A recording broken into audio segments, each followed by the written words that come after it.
Hello guys, welcome back to my channel. NTA official answer কি বের করে দিয়েছে, প্রফেশনাল যে অ্যান্সার কি সেটা, এবং তার সঙ্গে সঙ্গে আশা করি তোমরা সকলেই তোমাদের যে expected calculated marks according to professional answer কি সেটাও তোমরা মোটামুটি জেনে গিয়েছো। তো এবার প্রশ্ন যেটা স্বাভাবিকভাবে মনে আসে যে মেডিকেল কলেজ মানে গভর্নমেন্ট মেডিকেল কলেজ বা সেমি গভর্নমেন্ট যাই হোক না কেন, তার যে এক্সপেক্টেড কাট অফ কত হতে পারে সেটা এখন তোমাদের হাতে যেটা আছে সেটা হচ্ছে তোমাদের এক্সপেক্টেড মার্কস। সেই মার্কস যে কত র্যাঙ্ক হতে পারে বা র্যাঙ্ক সম্পর্কে কোনো আইডিয়া কিন্তু এখনও পর্যন্ত পাইনি। সেই র্যাঙ্ক সম্পর্কে আইডিয়া কখন পাওয়া যাবে না, রেজাল্ট একমাত্র বেরোনোর পর, রেজাল্ট পাবলিশ হওয়ার পর। তো এই সময়টা, এই অ্যান্সার কি আর রেজাল্ট বেরোনোর মাঝখানের সময়টা সত্যি সকলের এরকম মনে হয় যে কলেজ পাবো কি পাবো না, বিশেষ করে যারা বর্ডার লাইনে আছে। আর এবারে তো বিশেষ করে বিভিন্ন কোচিং সেন্টারগুলো এমন সব পোস্ট বের করছে যেখানে আমাকে দেখাচ্ছে 6জন 720 পাচ্ছে, বা কেউ দেখাচ্ছে 5জন 720 পাচ্ছে। মানে 720 আর কি, ঢালাও 720, অনেক প্রচুর 720। তো স্বাভাবিকভাবে মনে প্রশ্ন আসতে পারে যে এবারে সেফ স্কোর বা সেফ কাট অফ মার্কস কী, বা এবারে কি কাট অফের হিউজ কোনো ইনক্রিজ হবে। তো সত্যি কথা বলতে এবারে যে কাট অফ যে ডিসাইড হয় বা র্যাঙ্ক যে ডিসাইডিং ফ্যাক্টর, সেগুলো কিন্তু অনেক ধরনের। যেমন প্রথমটা হচ্ছে difficulty level of the question, number 2 হচ্ছে নাম্বার অফ স্টুডেন্টস যেটা এক্সাম দিচ্ছে, এবং কোয়েশ্চেনের যে স্ট্যান্ডার্ড সেটাও।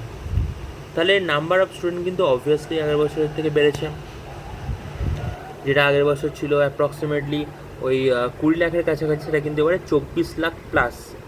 এর যে অ্যাকিউরেট যে হিসাবটা সেটা কিন্তু এনটি রেজাল্ট পাবলিশ হওয়ার পরই আমরা বলতে পারবো, কিন্তু somehow it is 24 lakh plus.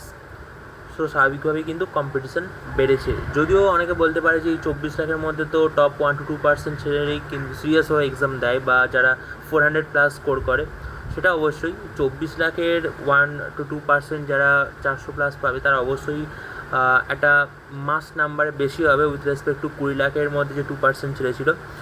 তো সেক্ষেত্রে কিন্তু কম্পিটিশান কিছুটা হলেও বেড়েছে।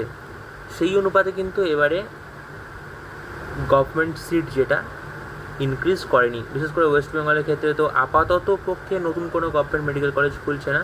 কিছু প্রাইভেট মেডিকেল কলেজ যাদের খোলার কথা আছে সেগুলো কিন্তু এখনও অফিসিয়াল কোনো নিউজ নেই। আর স্ট্যান্ডার্ড অফ দ্য পেপার যেটা ক্রাইটেরিয়া ছিল, তো সেখানে আমরা বলতে পারি যে পেপার স্ট্যান্ডার্ড সামহাও ঠিক আগের বছরের মতনই প্রায় আছে, ওই ইজি টু মডারেট লেভেলে। বায়োলজি কোয়েশ্চেন সবার ক্ষেত্রে ইজি লেগেছে। এবার কেউ কেউ বলতে পারে ফিজিক্স পেপারটা একটুখানি মডারেট টু ডিফিকাল্ট লেভেলে এসেছিলো। তো সেক্ষেত্রে বলে রাখা ভালো যে অনেকেই কিন্তু সেখানে খুব ভালো মার্কস স্কোর করেছে। তো একটা কথা এখানে বলা যায় যে এই দুটো ফ্যাক্টরের ওপর ভিত্তি করে এটা কনফার্ম করে বলা যাচ্ছে যে কাট অফ কিন্তু নিচে নামার কোনোরূপ প্রবণতা নেই। তাহলে কতটা বাড়তে পারে বা কী অ্যামাউন্টে বাড়তে পারে সেটা কিন্তু এই মুহূর্তে বলা যাবে না, কারণ র্যাঙ্ক যেটা মেন ডিসাইডিং ফ্যাক্টর, কখনোই মার্কস বা স্কোর একটা কম্পিটিটিভ এক্সামের ডিসাইডিং ফ্যাক্টর হতে পারে না। তোমার আগে কতজন আছে বা পরে তোমার আগে কতজন আছে এটা কিন্তু শুধুমাত্র র্যাঙ্ক দেখেই বোঝা যাবে। এবার ওয়েস্ট বেঙ্গলের ক্ষেত্রে যে মেন কথাটা, যে 2022-এ তোমরা সবাই দেখেছো যে 6টা নতুন মেডিকেল কলেজ খুলেছিল।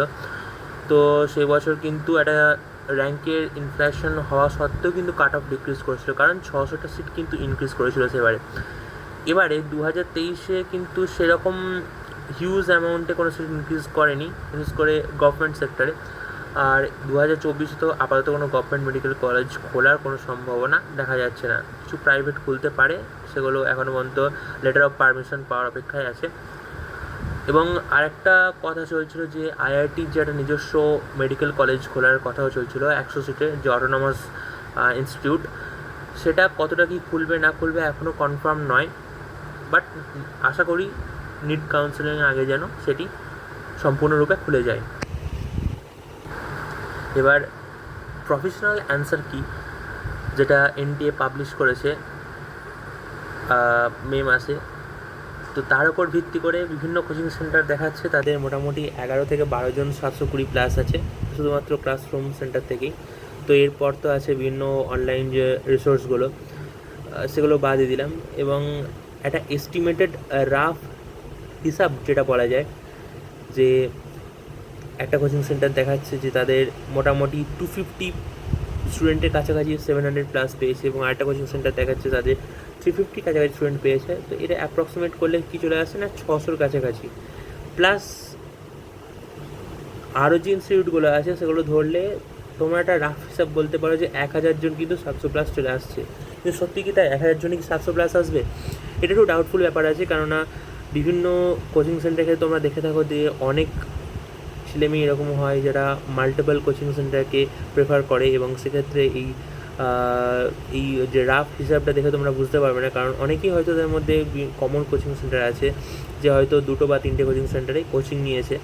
তো এটা দেখে এখনই বলা সম্ভব নয়, বা এটা দেখে আমরা এটাও বলতে পারি না যে 700 প্লাস হয়তো আগের বছর 300 জন বা 350 জন ছিল, সেটা এবারে হয়তো 1000 জন চলে আসবে। এই হিউজ ইনফ্লেশনটা আমরা বলতে পারি না।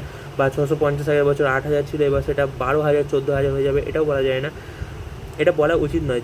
যারা বলছে যে এরকম হিউজ পরিমাণে, আমি দেখলাম কয়েকটি জায়গায় যে হিউজ এরকম র্যাঙ্কে প্রায় ডবল দেখিয়ে দিচ্ছে 600-তে মোটামুটি 40,000 কাছাকাছি র্যাঙ্ক চলে আসবে। এটা পুরোপুরি ভিত্তিহীন। এখন থেকে এরকম বলা কিন্তু উচিত নয়। বেকার রিউমার সৃষ্টি করে কোনো লাভ নেই।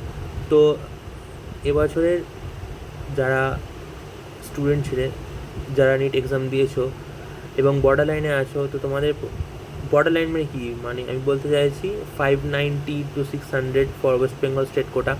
তো এরা মোটামুটি বর্ডার জোনের স্টুডেন্ট। 600তে কিন্তু আগের বছর অ্যাপ্রক্সিমেটলি 30,000-এর কাছাকাছি র্যাঙ্ক গিয়েছিলো। এবার সেটা তোমরা যদি খুব কমও হয়, যেটা সেফার সাইডে 34,000 ধরতে পারো, ঠিক আছে? তাহলে এই যে 590 থেকে 600, এরা তোমরা বর্ডার রেঞ্জে আছো। এই বর্ডার রেঞ্জের স্টুডেন্টরা তোমরা অবশ্যই অপেক্ষা করো তোমাদের রেজাল্টে, তোমাদের কাউন্সেলিংয়ের।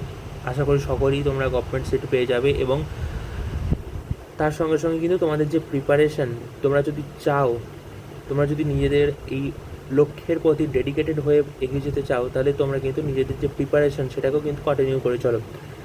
এবারে যেরকম অবস্থা, খুব একটা কিছু শিওর দিয়ে কিন্তু কিছু বলা যাচ্ছে না।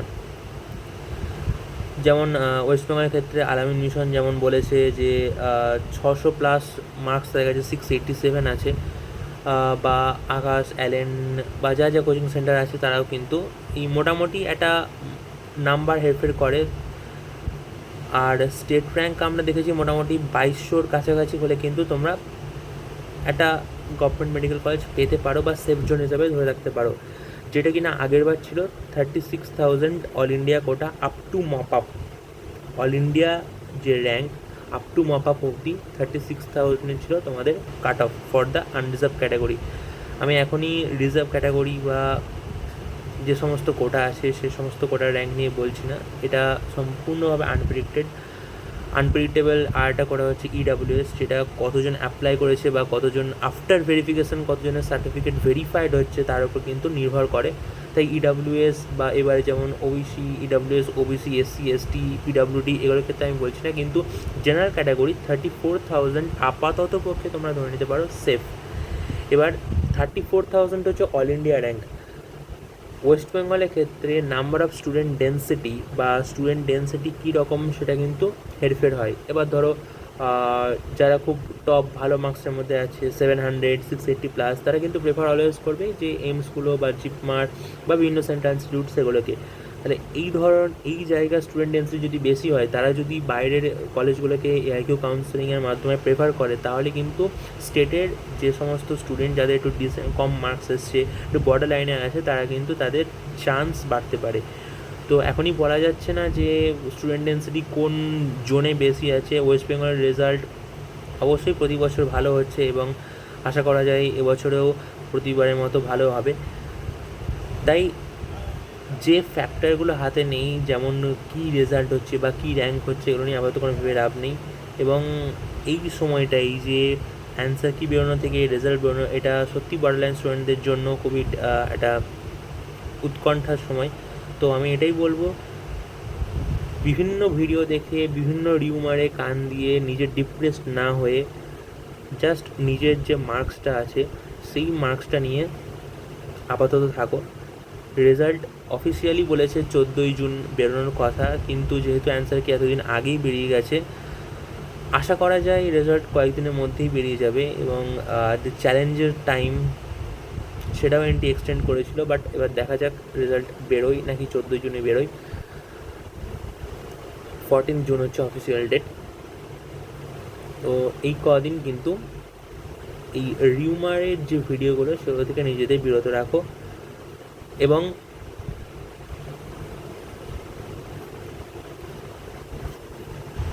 নিজেদের যে ডেডিকেশন, যে টার্গেট, সেটাতে কিন্তু সরে এসো না। র্যাঙ্ক কী হবে সেটা রেজাল্ট বেরোলেই দেখা যাবে। Are expected cut off marks ভিত্তিতে আমি একদমই বলতে চাই না, কারণ ভুলভাল প্রেডিকশন দিয়ে কোনো লাভ নেই। মার্কস ভার্সেস র্যাঙ্ক প্রেডিক্ট করেই, after knowing all the scenario and the condition of the West Bengal as well as the all India, আমি কিন্তু যে র্যাঙ্কের যে কাট অফ সেটা কিন্তু আমি বলবো উইথ প্রপার ভ্যালিড রিজন।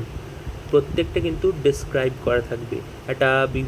একটা বেকার একটা প্রেডিকশান দিয়ে দিলাম, কোনো ভিত্তি নেই, যা সেরকম দিয়ে কিন্তু লাভ নেই।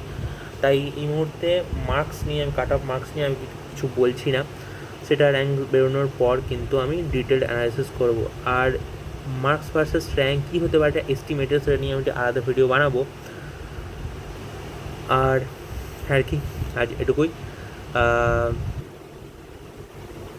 দেখা যাক কী হয়।